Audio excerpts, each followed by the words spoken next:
پیارے بچوں، آج ہم 9ویں جماعت سے تاریخ اور سیاسیات، اس میں تاریخ کا پہلا سبق تاریخ کے ماخذ، اس کا مطالعہ کریں۔ ہم نے دیکھا تاریخ کے عہد کو 3 حصوں میں تقسیم کیا گیا، ایک قدیم، وسطی اور جدید۔ اس تعلیمی سال میں ہمیں آزادی کے بعد کے دور کے بھارت کی تاریخ کا مطالعہ کرنا ہے۔ جدید دور کی تاریخ کے ماخذ قدیم اور وسطی عہد کے ماخذ سے مختلف ہے۔ تحریری ماخذ، طبعی ماخذ، زبانی ماخذ، سماعی و بصری ماخذ کی مدد سے تاریخ کا مطالعہ کیا جا سکتا ہے۔ جدید دور میں ہم علاقائی، ریاستی، ملکی اور بین الاقوامی سطح کے ماخذ کا استعمال کر سکتے ہیں۔ ان ماخذوں کی مدد سے ہم تاریخ نویسی کر سکتے ہیں۔ تو سب سے پہلے تحریری ماخذ۔ مندرجہ ذیل ماخذ کا شمار تحریری ماخذ میں ہوتا ہے۔ نمبر 1، اخبارات، رسائل، روزنامچے، کتابیں، مراسلات، تاریخی دستاویزات، آرکائیوز، لغاتی ادب، ڈاک ٹکٹ، سرکاری حکم نامے جس کو گیزٹ بھی کہتے ہیں۔ کیا آپ جانتے ہیں تاریخی دستاویزات جس جگہ محفوظ رکھی جاتی ہے اسے آرکائیو کہا جاتا ہے۔ بھارت کا قومی آرکائیو نئی دہلی میں واقع ہے۔ یہ براعظم ایشیا کا سب سے بڑا آرکائیو ہے۔ جدید عہد کے اخبارات جس طرح جمہوریت کا چوتھا ستون ہے، اسی طرح یہ معلومات کا اہم ماخذ بھی ہے۔ 1961 تا 2000 کے عہد کے پیش نظر ابتدا میں اشاعتی ذرائع، پرنٹ میڈیا، خصوصاً اخبارات کا کوئی متبادل دکھائی نہیں دیتا۔ بھارت میں توسیع کاری لبرلائزیشن کے آغاز کے ساتھ انٹرنیٹ کے بڑے پیمانے پر استعمال کی وجہ سے اشاعتی ذرائع ابلاغ کو متبادل دستیاب ہو گیا، لیکن اس کے باوجود اشاعتی ذرائع ابلاغ کی اہمیت آج بھی قائم ہے۔ اس میں ہم دیکھیں گے سب سے پہلے اخبارات۔ اخبارات کے ذریعے ہمیں ملکی اور بین الاقوامی واقعات، سیاست، فنون، کھیل، ادب، سماجیات اور ثقافت سے متعلق واقعات کا علم ہوتا ہے۔ اخبارات میں انسانی زندگی سے تعلق رکھنے والی باتیں شائع ہوتی ہیں۔ ملکی سطح پر کام کرنے والے اخبارات نے اپنے علاقائی ایڈیشن شائع کرنا شروع کیے ہیں۔ ان اخبارات میں مختلف موضوعات کی معلومات دینے والے ضمیمے شامل ہوتے ہیں۔ اشاعتی ذرائع ابلاغ میں مختلف تحریکوں کے ترجمان، سیاسی جماعتوں کے روزنامے اور ہفتہ روزے، ماہنامے اور سالنامے اہمیت کے حامل ہوتے ہیں۔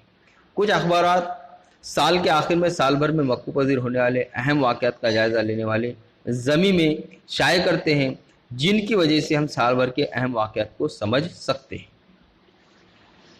دوسرا point, press trust of India, PTI۔ 1953 کے بعد بھارت کے بے شمار اخبارات کے لیے تمام اہم واقعات کی تفصیل، اہم موضوعات پر مضامین کے لیے پریس ٹرسٹ آف انڈیا ایک اہم ذریعہ ہے۔ پریس ٹرسٹ آف انڈیا نے صحافتی مضامین، تصاویر، معاشی و سائنسی موضوعات پر مضامین اخبارات کو فراہم کیے۔ اب PTI نے اپنی آن لائن خدمت کا بھی آغاز کر دیا ہے۔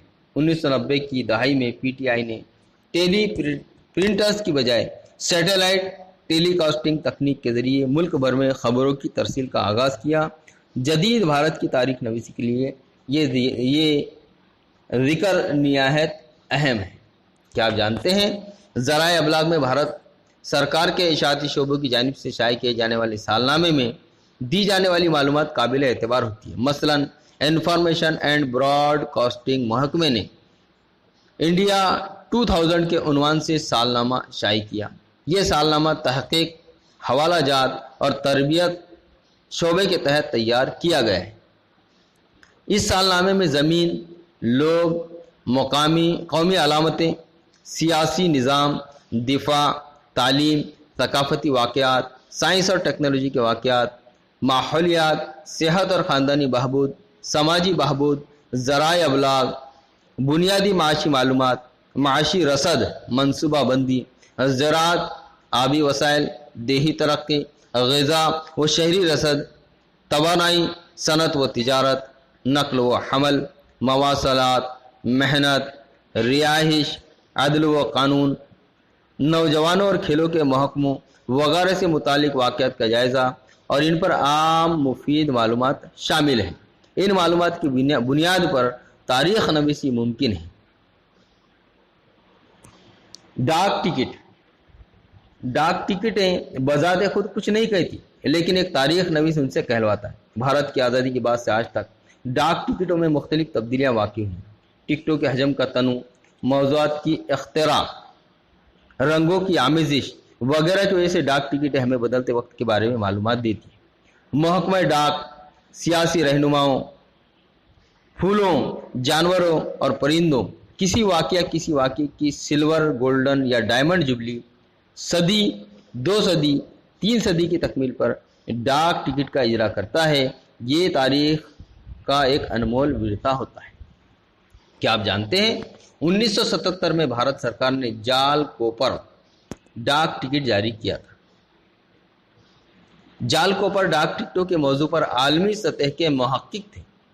ممبئی کے پارسی خاندان میں پیدا ہونے والے جال کوپر نے انڈیاز اسٹیمپ جرنل کی ادارت انجام دی تھی۔ وہ بھارت کے اولین ڈاک ٹکٹ بیورو، فرسٹ فلاٹیلک بیورو کے بانی تھے اور امپائر آف انڈیا فلاٹیک سوسائٹی قائم کی تھی۔ نیز اس موضوع پر کتابیں بھی تحریر کی۔ انہوں نے اپنے شوق کو سائنسی شکل دی۔ بھارتی ڈاک ٹکٹوں کے مطالعے کو عالمی سطح پر لے جانے میں ان کا کام ناقابل فراموش ہے۔ ڈاک ٹکٹوں کے ذخیرہ کار کے طور پر اپنی کارکردگی کا آغاز کر کے عالمی سطح تک پہنچنے میں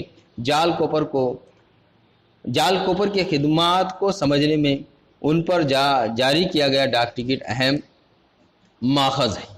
تو پیارے بچوں، آج کے اس سبق میں بس اتنا ہی، آگے پھر حاضر ہوں گے۔